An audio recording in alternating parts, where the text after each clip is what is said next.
말씀드리네. 잠시 기도합니다. 성령의 도우심과 기름 부음의 역사로 전하는 종과 받는 성도가 하나 되는 은혜 가운데 물된 동산에 되어 에덴의 기쁨을 누릴 수 있는 귀한 종들 되어지게 하여 주시옵소서. 심히도 부족하고 나약한 종 말씀을 들고 섰사오니 성령님 도우시되 심령의 문이 활짝 열려지게 하시고 주신 말씀을 받아 삶에 적용함으로 말미암아 온전한 구원에 이르는 귀한 역사 있게 하여 주시옵소서. 예수님의 이름으로 기도하옵나이다. 아멘. 지난 시간에는 본문 유다서 1장 20절에서 사랑하는 자들아 너희는 너희의 지극히 거룩한 믿음에 자기를 건축하며 성령으로 기도하며 까지 말씀을 드렸고, 오늘은 21절에서 하나님의 사랑 안에서 자기를 지키며 영생에 이르도록 우리 주 예수 그리스도의 긍휼을 기다리라. 오늘 본문에서 하나님의 사랑 안에서에 대한 말씀은 지난 시간에 말씀을 드렸기 때문에 생략하고 자기를 지키며 에서부터 말씀을 드리도록 이렇게 하겠습니다. 자, 자기를 지킨다고 하는 이 말씀의 의미는 굳게 붙잡다, 억누하다, 유지하다, 억제하다 등 여러 뜻이 있습니다. 자기를 지킨다는 것은 지난 시간에 자기를 건축하며 라고 말씀드린 그 내용과 일맥상통하는 그런 말씀이 되겠습니다. 본문에서 자기를 지키며라고 말씀하시는데 구체적으로 무엇을 지키라고 말씀을 하셨는가? 사람이 무엇을 지킬 때는 아무 것이나 가치 없는 것을 지키는 것이 아니고 가장 소중한 것을 지키는 것입니다. 그러면 우리에게 있어서 가장 소중한 것이 무엇이냐? 이 세상에서 나에게 있어서 가장 소중한 것은 생명인 겁니다. 내 생명보다 더 귀하고 내 생명보다 더 소중한 것은 없기 때문에 오늘 본문에서 자기를 지키라고 말씀하셨는데 그 의미가 바로 너 자신의 생명을 지키라 그런 말씀이 되겠습니다. 자, 그런데 생명에는 겉사람의 생명과 속사람의 생명이 있습니다. 자, 겉사람의 생명은 유한한 육체의 생명. 그러나 이 겉사람의 소중도 매우 소중한 겁니다.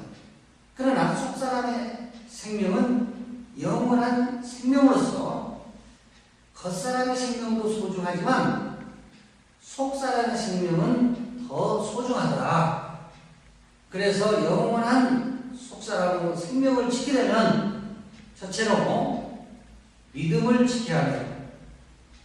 믿음을 지키려면 두 번째로 말씀, 즉 하나님께서 우리에게 주신 계명을 지켜야 하는데 바로 세 번째로는 믿음과 계명을 입술로 지킨다 이렇게 되어져 있습니다. 그래서 출애굽기 20장 6절에 나를 사랑하고 내 계명을 지키는 자에게는 천대까지 은혜를 베푸느니라 그렇게 말씀을 기록하고 있습니다.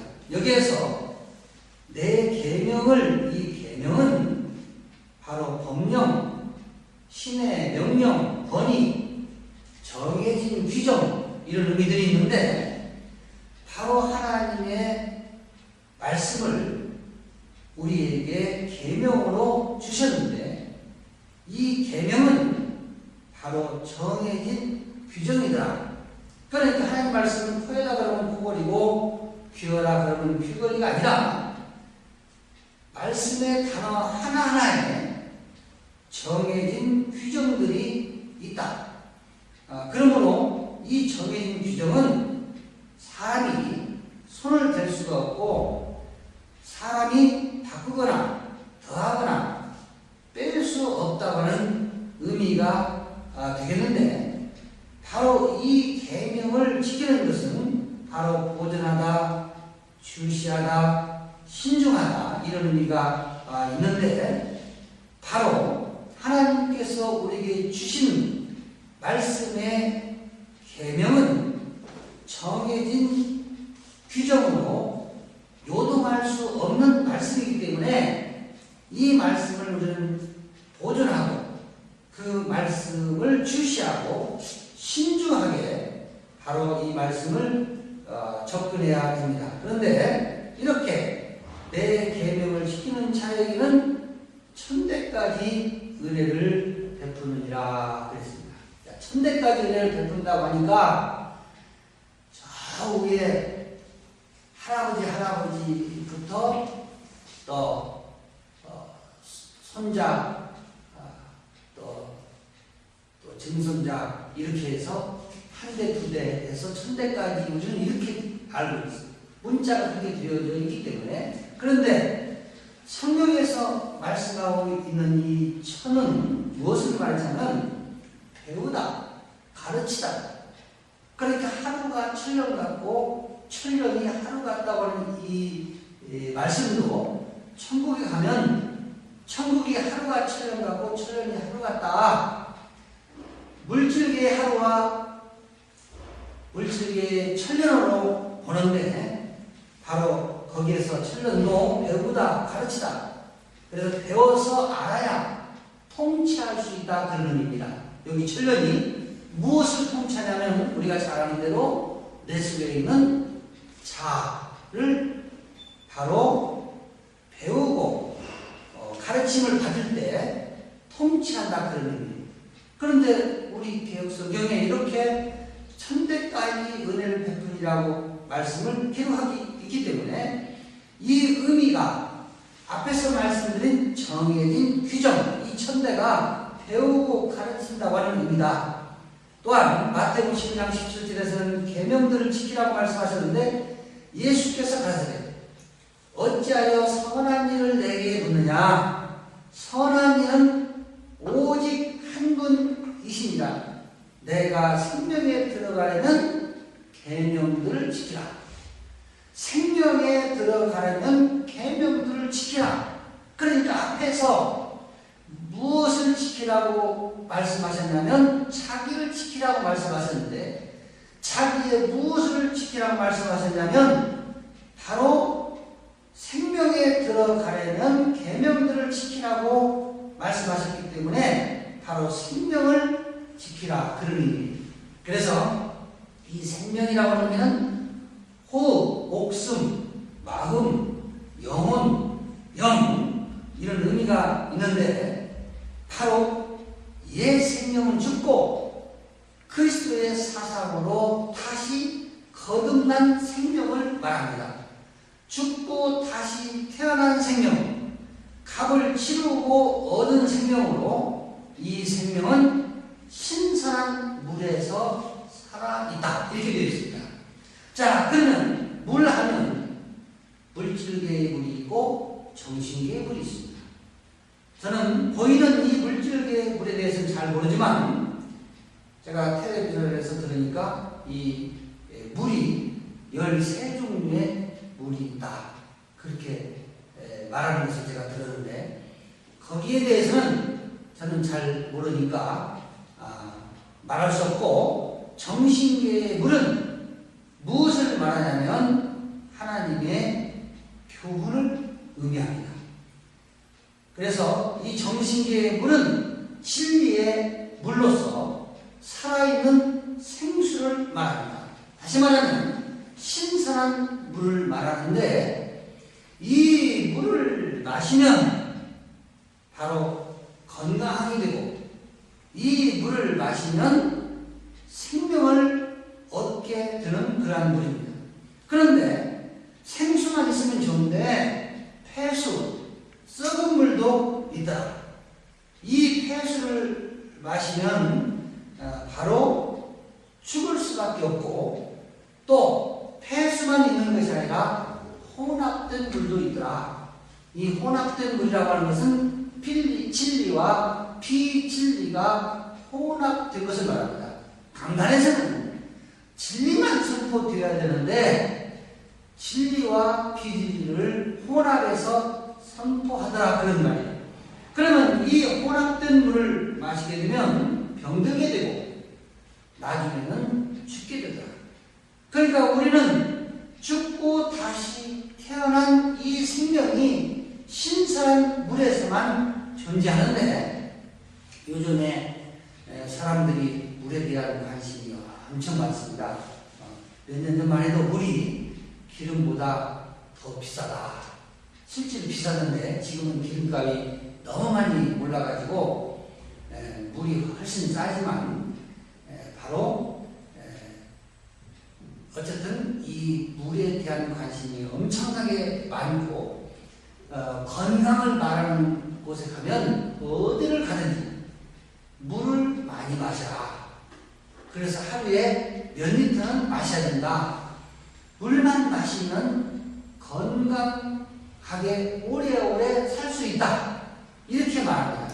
그런데 무조건 물을 많이 마셔서 되는 것이 아니고 생수, 살아있는 물을 많이 마셔야지, 썩은 물이나 혼합되는 물을 많이 마셔서는 오히려 해가 되더라, 그런 겁니다. 그러므로 바로 이 물질계물은 시청계 교제로 하나님께서 우리에게 주신 것이고, 이 물을 보고 물을 마실 때마다 우리가 깨달아야 되는 것은 하나님의 말씀의 교인 물을 마음껏 많이 마셔야 되고, 많이 마시되 살아있는 진리, 생수의 물을 마셔야 바로 생명을 얻는다.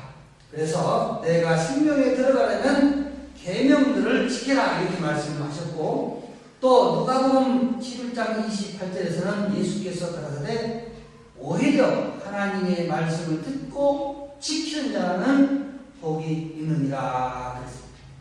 이 말씀은 우리가 잘 아는 대로 헬라어로 노고스인데, 어떤 의미가 있냐면 주제, 논의, 계산, 교통, 관계, 교리, 입, 설교, 이런 여러 뜻이 있습니다. 그런데 이 말씀, 노고스의 뜻에 이제 주목해야 될 의미가 하나 있는데, 그것은 정신 집중이더라.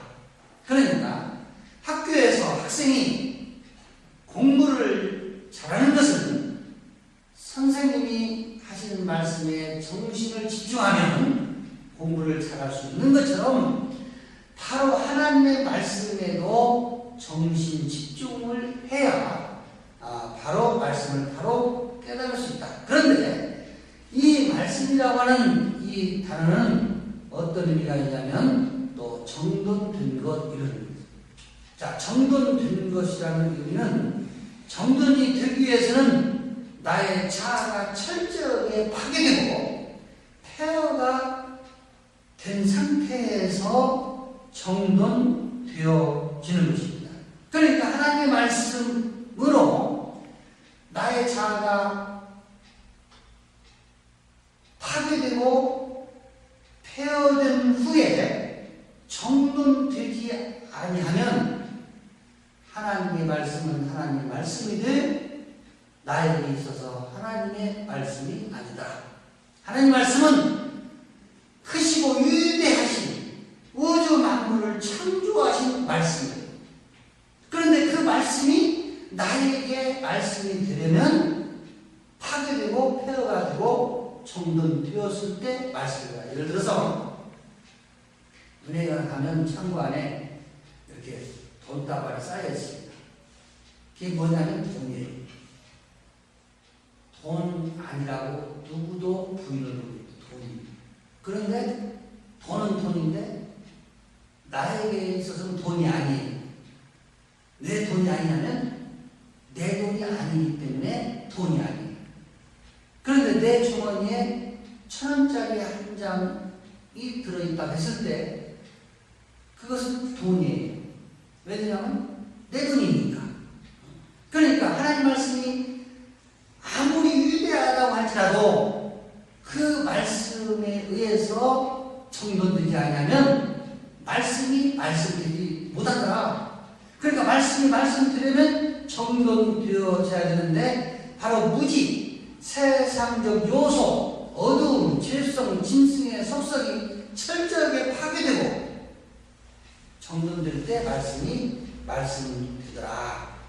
그래서 말씀드린 대로 토대, 마음 바탕 위에 진리를 세우고 진리 위에 성전을 세우고 성전 안에 하나님의 처소 삼아 하나님이 거하시고 이렇게 되어져 있습니다.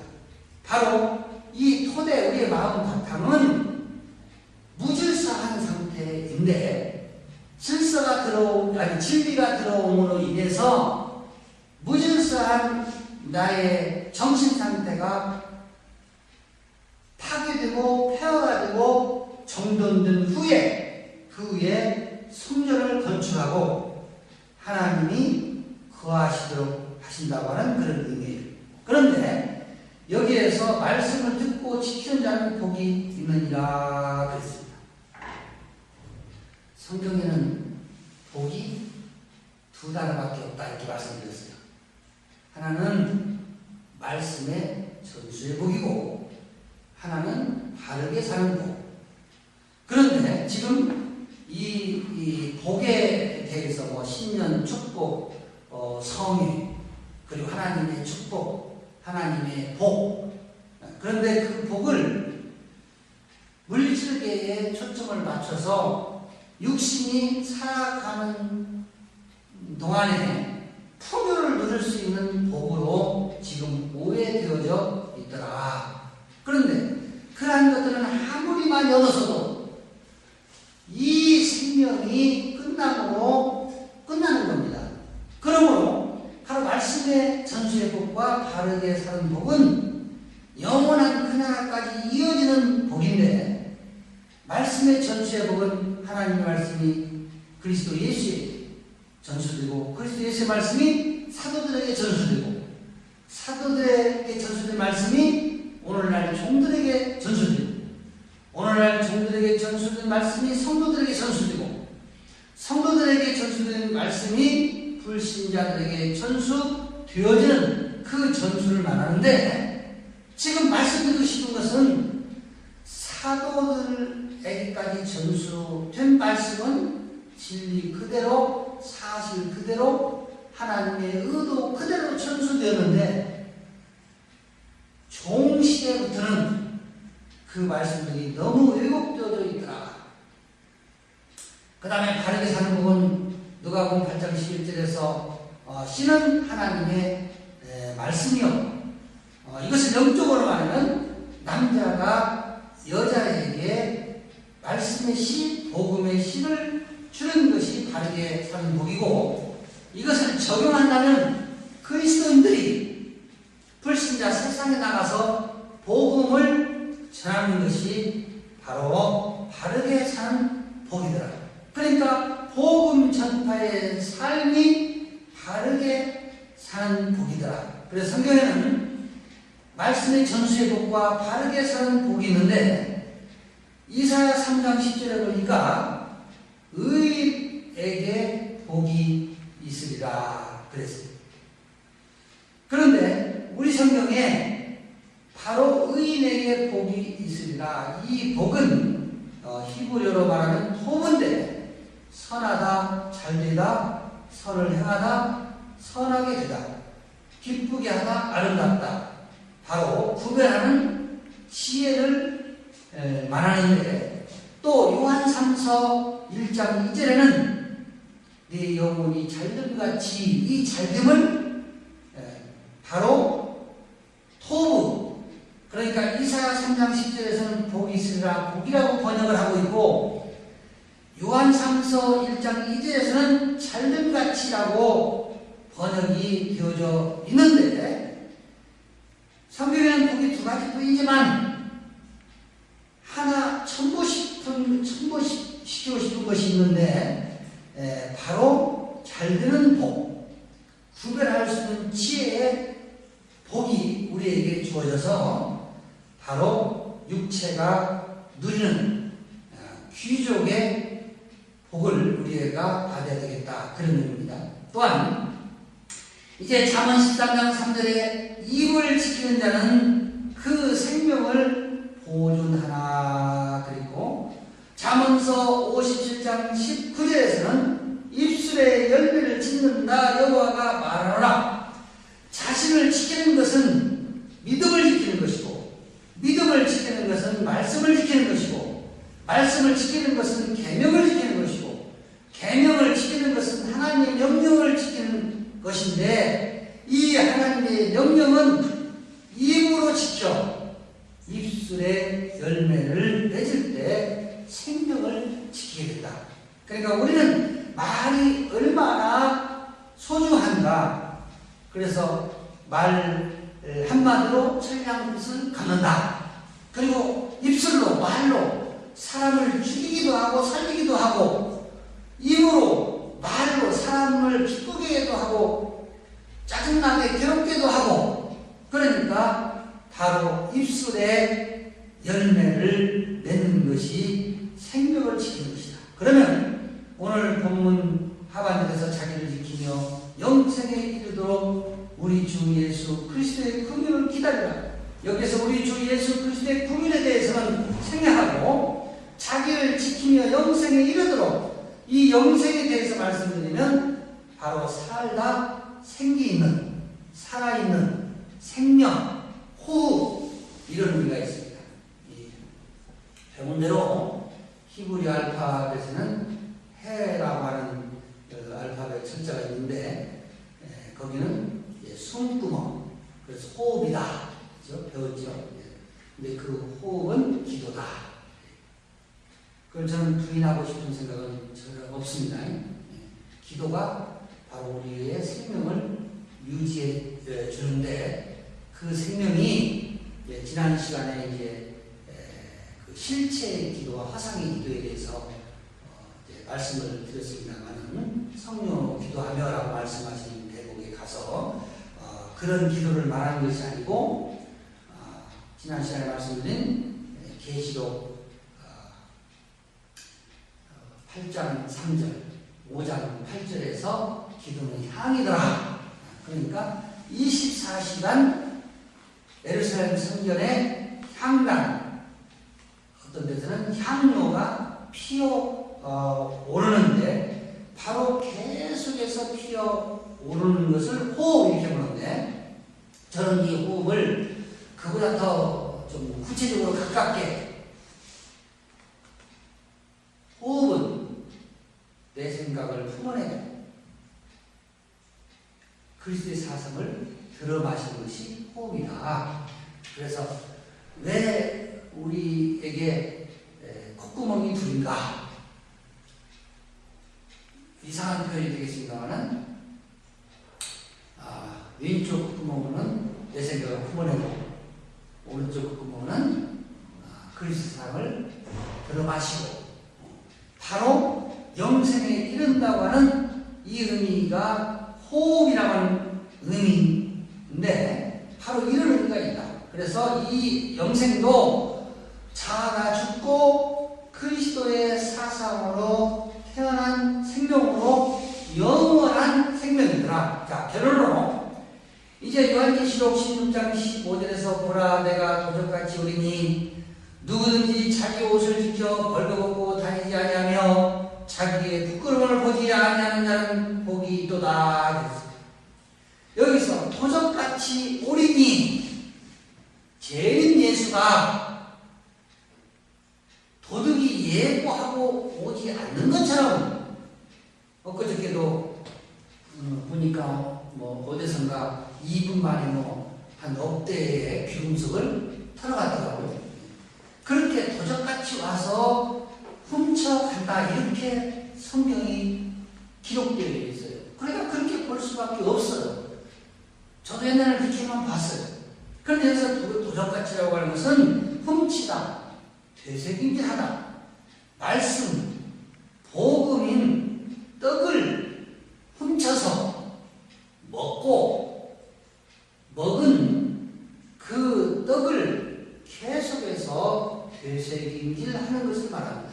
그래서 알파벳에서 알레프 했을 때 소머리 그런데 그 소는 뭐냐면 되새김질한다. 밥통이 4개라죠. 한번 먹고 꺼내서 되새김질하고 또 삼키고 또 꺼내서 되새김질하고 또 삼키고. 그러니까 소는 쉴 때마다 그냥 가만히 쉬는 것이 아니라 계속해서 되새김질을 하더라고요. 바로 여기서 훔친다고 하는 의미는 하나님의 말씀인 복음인 떡을 요한복음 6장 51절에서 나는 하늘에서 내려온 산 떡이니 그 떡을 훔쳐먹고 되새김질하는 것을 말하더라. 구약에서 엘리 제사장의 아들 옴니와 빈야스가 진설병 성전 안에 있는 떡을 훔쳐먹어서 못된 놈으로 낙인찍혀 있는데 그 의미를 다 살펴보면 복음인 예수의 살을 떡을 훔쳐먹은 거기 때문에 아주 잘 긍정적입니다. 이렇게 말하면 이제 이상한 사람도 그러겠지만 이상한 사람으로 보는 사람은 나한테 오면 내가 확인시켜준다. 그래서 이 책임질하는 것에 대해서는 구약에서 굽이 갈라지고 책임질하는 고기는 먹고 굽이 갈라지지 않거나 책임질하지 아니하는 고기는 먹지 마라. 돼지는 굽은 갈라지는데 책임질하지 않기 때문에 돼지고기를 먹지 마라. 소는 책임질하면서 굽이 갈라지기 때문에 뭐가 이렇게 되어 있어요. 그러니까 소고기는 먹어도 되고 돼지고기는 율법에서 먹지 말라고 했으니까 먹으면 안 되고. 그런데 우리 기독교인들이 돼지고기 안 먹는 사람 없어요. 요가지기는 고기를 먹는데 피째 먹지 말라 그러니까 핏물을 주물러 가지고 물에 담궜다 주물러 가지고 다 짜내고 먹어요. 제가 봤어요, 그것을. 요가지기. 그러니까 고기를 먹든지 안 먹든지 피채 먹든지 안 먹든지는 물질이기 때문에 그건 피질이에요. 그러니까 무슨 말이냐면 책임질해야 굽이 갈라지는데 굽이 갈라진다고 하는 의미는 구별한다고 합니다. 구별한다고 하는 의미는 바로 선하다. 아까 이사야 3장 10절 요한삼서 1장 2절에서 토를 복이라고 잘된 가치라고 번역을 했다고 했는데 그것이 바로 구별하는 지혜. 똑같은 내용이에요. 그러니까 우리는 날마다 떡을 먹고 되새김질해서 선과 악을 옳고 그름을 구별해야 되는 것이 바로 도적같이 옳으니 그렇게 되어 주님이 오신다고 해요. 자, 온다고 하는 의미는 오다 가다 떨어져 나가다 동반하다 자라다 그런 의미인데 바로 떡을 훔쳐먹으니까 복음인 예수가 오고 예수가 오니까 나의 자아가 가고 떨어져 나가고 그때 하나님과 내가 동반하고 그때 속사람이 자란다고 하는 겁니다. 그러므로 누구든지 깨어 자기 옷을 지켜 그랬습니다. 여기서 깬다고 하는 것은 잠에서 깨는 것이 올바른 것이다. 지키는 것이 올바른 것이다. 그런 의미고 자기 옷을 지켜. 이 옷은 물질계의 옷과 정신계의 옷이 있습니다. 물질계의 옷은 우리가 입고 있는 이 옷을 의미하고 정신계의 옷은 법의 옷, 법의. 그래서 구약에서 제사장들이 입은 옷은 바로 법의 옷을 말하고 있고, 오늘날 저는 특별한 경우 아니면 주일날 가운을 안 입으시다만 목사님들이 가운을 입는 것도 무엇을 말하고 있냐면 바로 제사장이 입었던 그 옷을 상징하면서 바로 법의 옷. 그런데 옷에는 속옷이 있고 겉옷이 있죠. 그래서 속옷은 바로 법의 옷을 말하고 겉옷은 행위를 말한다. 그러나 속옷, 법의 옷을 입은 성도는 바로 속옷, 행위를 지키는 것이 되더라. 그러면서 벌거벗고 다니지 아니하며 자기의 부끄러움을 보이지 아니하는 자는 복이 있도다. 바로 혼돈, 공허, 흑암 이러한 것들이 소멸되어 수치가 드러나지 아니할 것이다. 다시 말하면 자아, 무지, 죄성, 세상적 요소인 어두운 심성의 속성이 소멸되어 헐거벗고 다니지 아니하며 자기의 부끄러움을 보지 아니하는 자는 바로 숨겨진 자아가 소멸되어지고 다시 깨달을 필요나 다시 소멸될 필요가 없음을 말합니다. 자, 다시 벌거벗고 다니지 아니하며 자기의 부끄러움을 보이지 아니하는 자는, 이 말씀은 내 안에 숨겨지는 자아, 죄성, 짐승의 속성이 바로 존재하지 않고 그렇기 때문에 다시 깨닫거나 더 이상 소멸될 것이 없는 자는 복이 있는데, 바로 여기에서 복도 바르게 사는 복. 오늘 주의 입으로 모인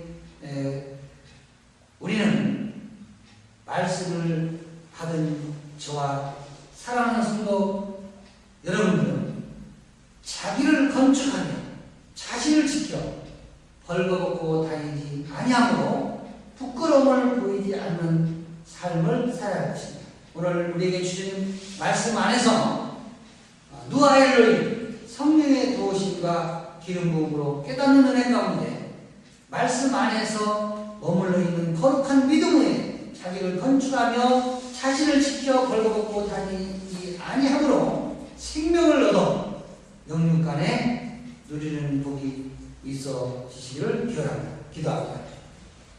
아버지, 은혜와 사랑을 감사합니다. 바로 우리를 향하여 자기를 거룩한 믿음 위에 건축하며 자기를 지키라고 말씀을 하셨습니다. 바로 내 심령 안에 성전을 건축하여 하나님을 모시고 사는 하나님의 자녀가 되는 은혜가 있게 하시고, 바로 자기를 지키되 영원한 생명을 지키는 은혜가 있기를 원합니다.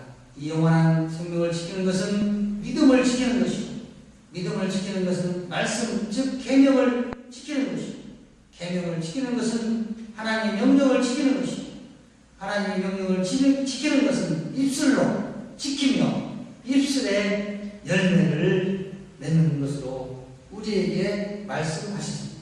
그러므로 오늘 요한계시록 16장 15절에서 말씀하신 것처럼 자기 옷을 지켜 벌거벗고 다니지 아니하며 자기의 부끄러움을 보이지 아니하는 복이 있다고 말씀하신 것처럼 더 이상 깨달을 것도 소멸되어져야 할 것도 없는 하나님의 자녀와 성도로서의 부족함이 없도록 주께서 도우시고 함께 하심으로 말미암아 영육간에 누리는 복이 우리 모두에게 있게 하여 주시옵소서. 예수님 이름으로 기도하옵나이다. 아멘.